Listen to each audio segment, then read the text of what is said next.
What's going on, everybody? It's your boy Skill, and we are back with a little bit of a different video. Obviously, the Warriors Den was yesterday, and that was the announcement reveal of the Warmonger, showing off the moveset and the feats of the character. I had recorded this video before already, but I spent like 35 minutes rambling, and I wanted to, make it a little bit more concise. So I will say this, I'm mostly going to be talking about the feats in this video. The moveset itself, I think, is pretty good. I didn't really see too many issues with it. I think it has some strong areas, and I think it can be countered because the speed of a lot of the attacks isn't very fast.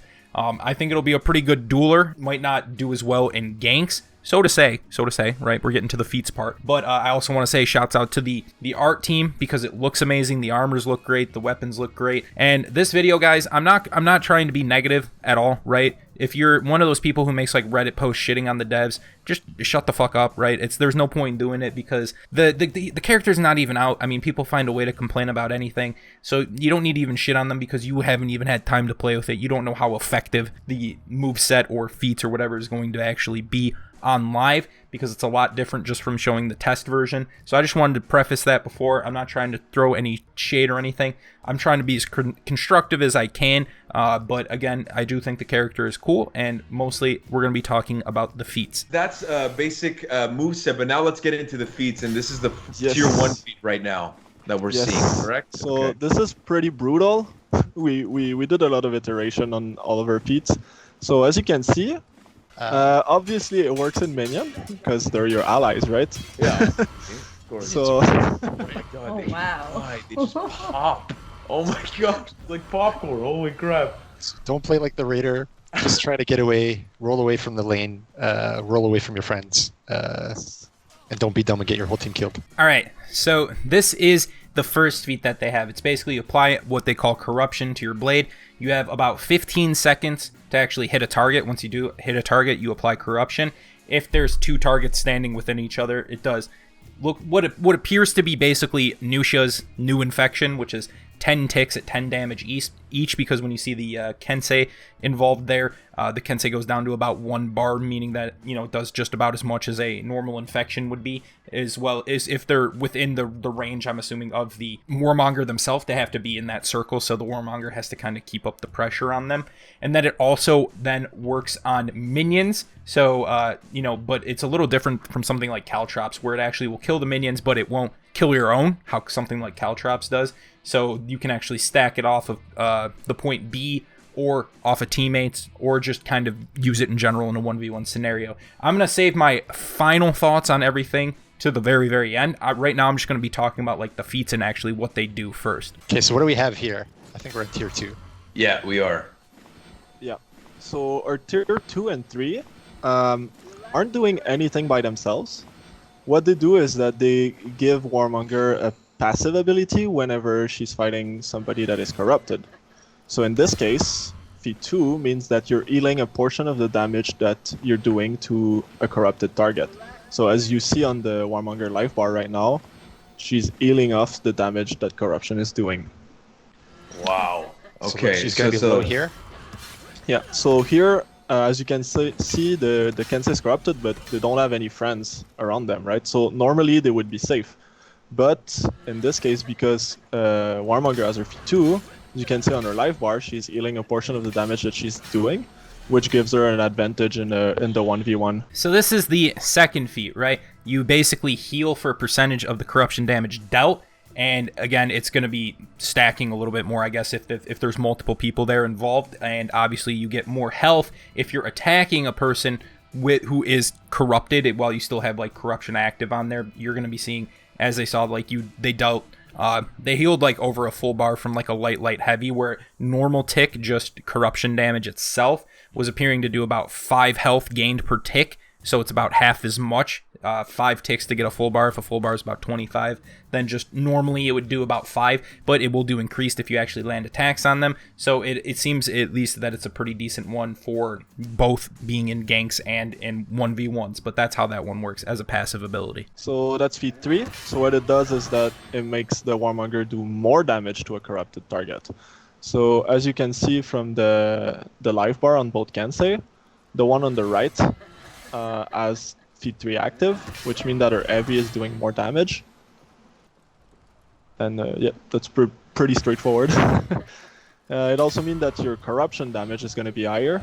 So if you compare both left and right, right having access to the feat, you see that it's doing slightly more damage and will kill the target. So the third feat is also a passive ability that basically increases the damage that you deal towards a corrupted target. Again, if you do this in like a 1v1 you saw with the Kensei, it looks like with the corruption on there, they dealt maybe 15 to 20 damage more with the light heavy combo, which is quite a decent amount, especially for a passive ability that just needs like the corruption to activate. When it's just activated normally and when people are within the corruption zone, I don't know, I guess it's a zone, it'll do more. You see that the person actually dies when they have that feat active because it ticks for more, basically 100 to 0ing the person if they decide to stay in that area for an extended period of time, which you probably shouldn't do because who wants to get 100 to 0 just by tick damage? I don't think anyone does, so you should probably avoid that, but that's how that one works. I feel it's pretty self-explanatory, but it's another passive ability. Alright, feat 4, this one's spicy. So that's Corruption Blast.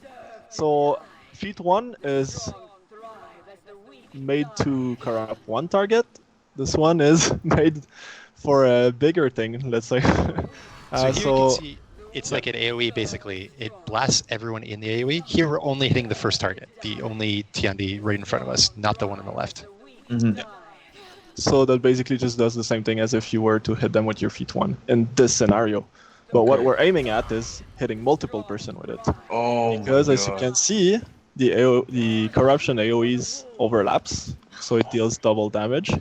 So the more people you catch, the more they stay around, the more damage they're gonna take. So just Cheers is getting excited. Tiandis have it, right? So then they both Tiandis overlap are like- in the AoEs. Yes, you're saying that the damage over and they can triple now. You're telling me it triple. Exactly. Are you kidding me? Wow. Okay. So my corruption hurts you and me, and your corruption hurts you and me. So Oh my god. Don't And that stack could go up to 4 people. Of course. Of course. Let's take a look. Okay, wow. And then this is the fourth feat, right? It's a blast, basically, of corruption where you don't have to actually apply the corruption with the blade of your weapon itself by landing a successful attack. They just have to be within the zone of the application. You go blah, and then it affects them. Honestly, the most fucking annoying part about this is going to be hearing the strong thrive as the weak die. I'm probably going to turn off game volume, honestly, if there's a Warmonger in my game, because I'm not going to be able to. That's going to drive me insane. But again, this works in conjunction with all the other feats. So if you have the healing and the passive that does more damage, the stack damage is going to be much more. If you have all 4 people in there, and then they kind of converse around each other, they're fucking talking about their day. 3 ticks, they're basically dead, so that's pretty high. It still stays applied for the duration, and if they come back in, it'll start to do the damage again. As you can see, some of them run out, and then they don't take damage, but then they kind of run back in, and then they start taking tick damage again, so that's kind of how that works.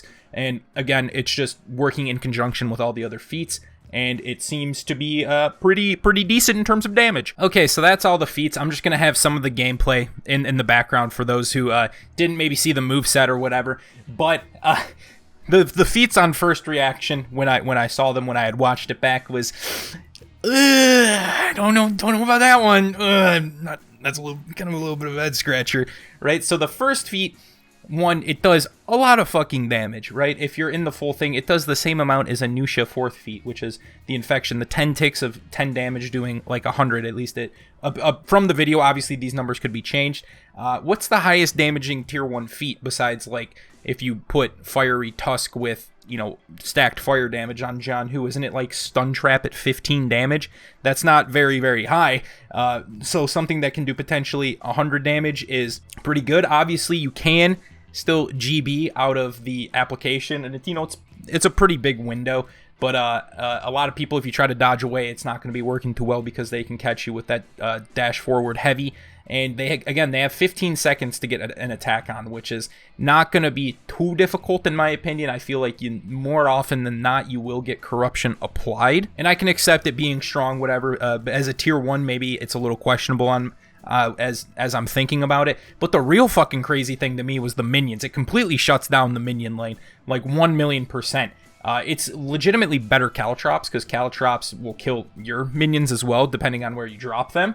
So if you do this, right, even if it's like 1 second, right, you think about this, you're in the B lane, Warmonger comes there, you get corruption applied to you in whichever way, minions fucking die behind you, right? You don't got eyes in the back of the head. If you're fighting on B, you don't necessarily know when the minions decided to spawn and push up, so you can't always be looking behind you if you're locked on. So 1 second you're there, the second another mine of minions is pretty much dead. 10 plus minions just from a second of that. Do you risk rolling away and then you just give the Warmonger free reign to clear, or do you stay in there and then just have all of your minions die, feeding them more renown? It's very, very strange. I feel like we'll see a lot of multiple Warmonger teams where there's going to be a lot of people. There's going to be one who's just going to be on the B point, and then one maybe on their home point. It's a little interesting, I would say, to say the least. And again, I'm not going to say that I hate it or it's busted. We have to obviously see once it does come out how it's going to play, how you can play around it. But just looking at it, the first feat's pretty good. So also the second feat, right, which is just the passive to heal from corrupted enemies that you are either getting chip damage or tick damage, or you're just attacking. It's really good in ganks and 1v1s, right?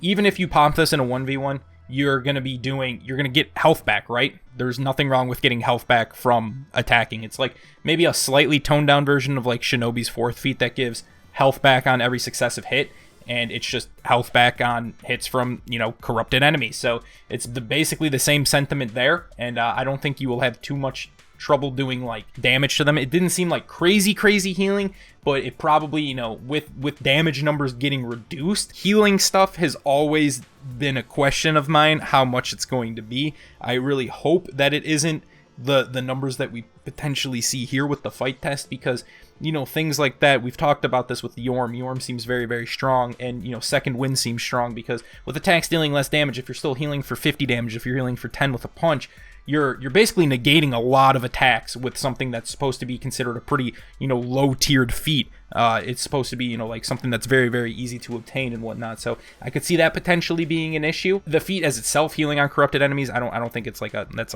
a bad thing, but maybe the values might have to get changed a little bit. And pretty much the same sentiment with the third one, which does more damage to people who are actually corrupted. You saw just 2 people together. If you're just taking the corruption damage, it will actually fully kill someone, which is, that again, that's a lot of damage. If the average health of a character is like 120, 125, then it does more than that. So that would be a big yikes if you ended up getting 100 to 0 by that. But again, that doing more damage again works really, really well in a 1v1. Why wouldn't you want to necessarily have more damage?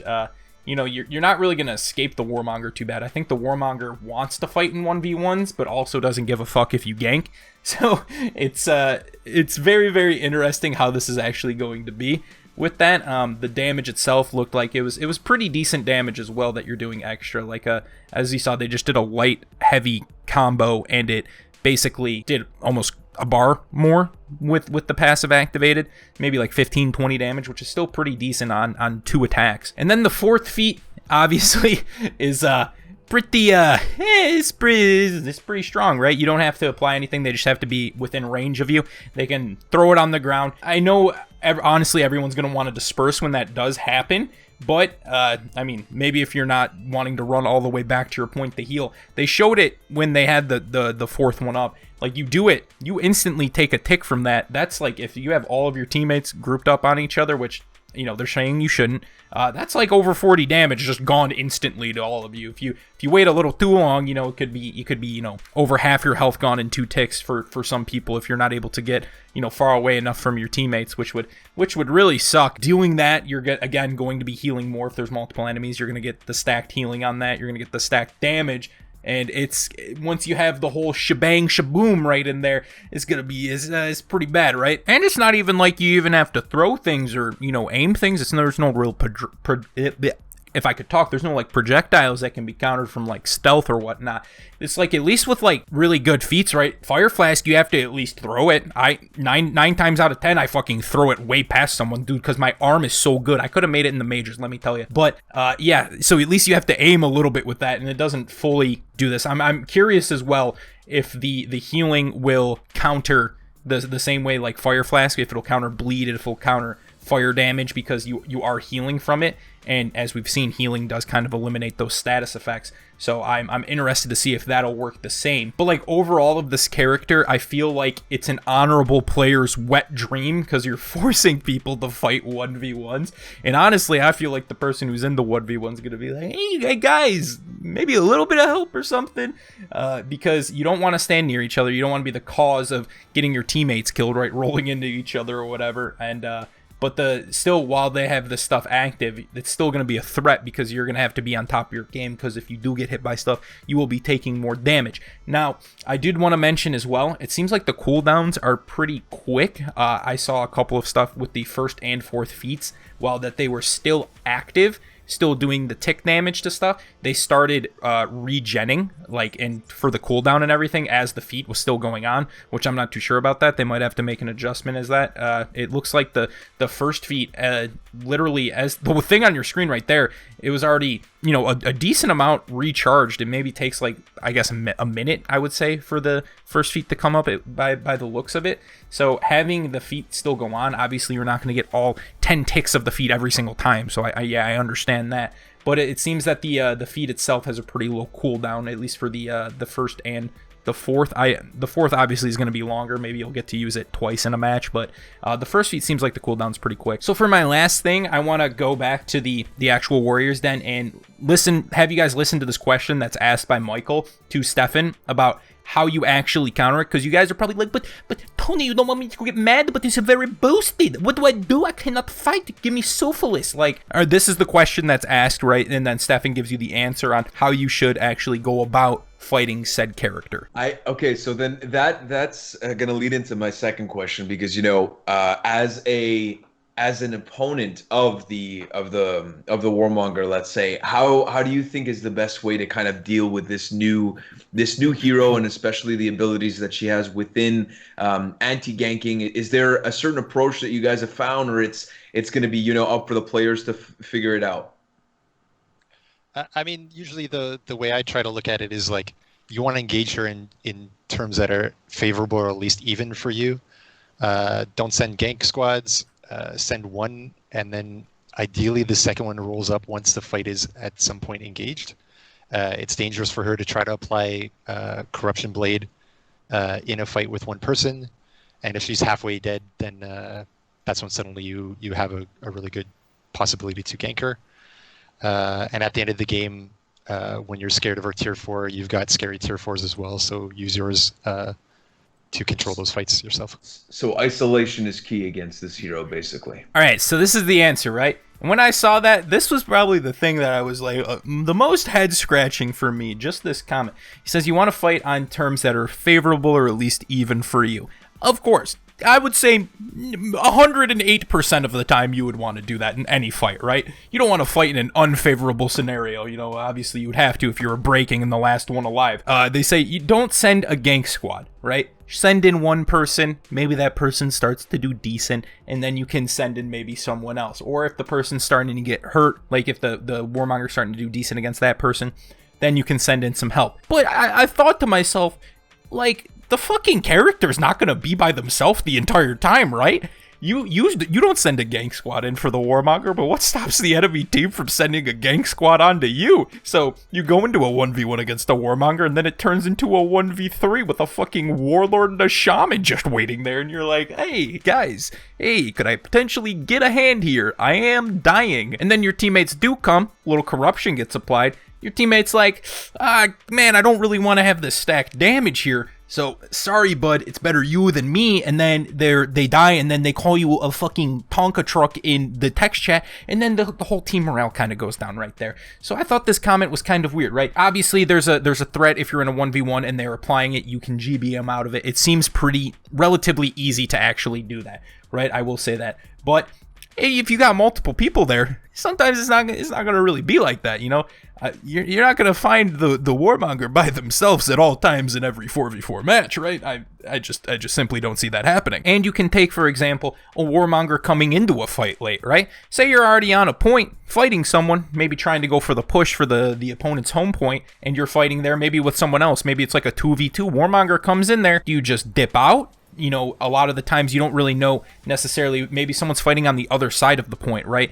If you're ended up getting put corruption on and you end up, you know, tracking to your own teammate, you know, a lot of the times people aren't quick enough to like notice all these different things happening on there, so they could get hit with corruption. Then they end up rolling, and then they're like, oh shit, I just rolled into my teammate, because I don't know, their spatial awareness isn't the greatest. But you know, that happens to everybody. Sometimes newer players, I would say, more so. But you know, if you already have a lot of shit going on, it can be a little bit overwhelming, I'm assuming, to get hit with some of these feats and then have to essentially just completely disengage, because the enemies aren't going to be like, all right, have a nice day, you go now, sir. No, they're going to chase your ass down and fucking try to kill you as you roll away, stuff like that. So I feel as if it's going to be a big disruptor in fights. Honestly, if you have a Warmonger on your home point and like a Warmonger who's just in the clear, you can stop all the good clearers, right? Who just kind of stand on there. If you're afraid of someone, you know, clearing your minions or whatnot, you can just get their minions as soon as someone comes in there. You can just